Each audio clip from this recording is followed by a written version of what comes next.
Welcome to basting your quilt the easy way. This is not my original idea, but I just wanted to pass on how to do this. It took 2 packages of 3-foot long by 3/4 inch diameter pipe insulation that you can buy at your local hardware store. I also purchased a 10-foot PVC pipe, also 3/4 inches in diameter, and they cut it for me for free in 10 equal sections.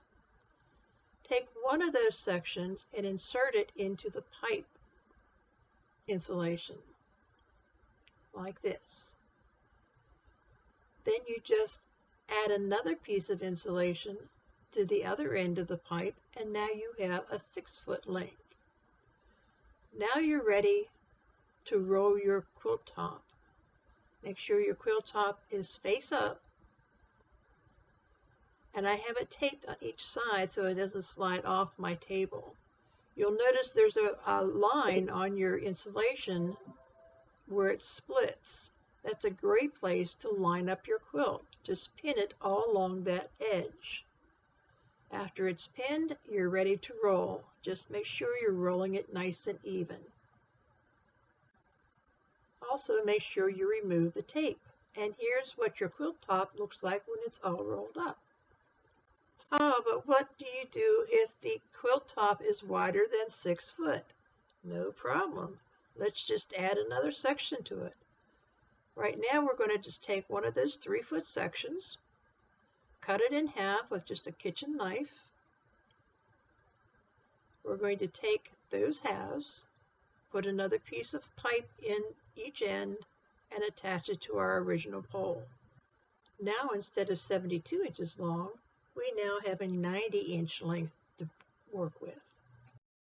Now it's time to roll this bigger piece of fabric, and my table unfortunately is only 6 foot, so I got my adjustable ironing board and put it on the other end. You want to make sure that this is rolled evenly, so I just took the seam that was on the back of this backing and used that as my guide.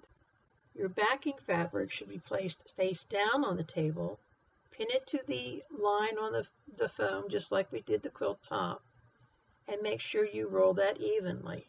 I used the quilting seam to make sure I stayed even.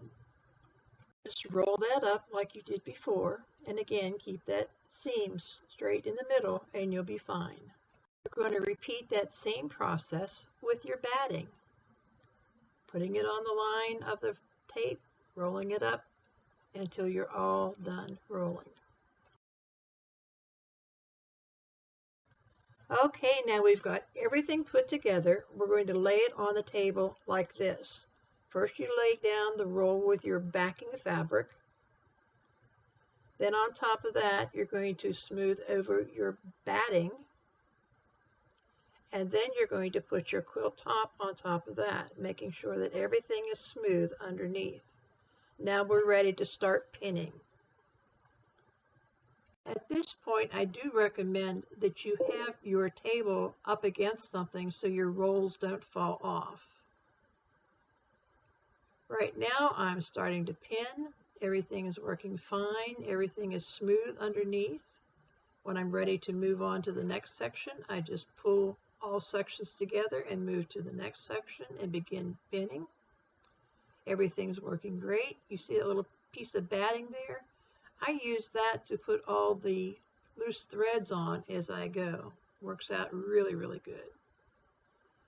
So now we're progressing. You can see the pinned quilt as it's coming off the table.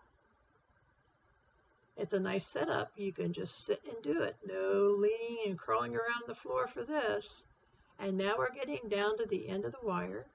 The quilt is just about done and about ready to go into the quilting machine.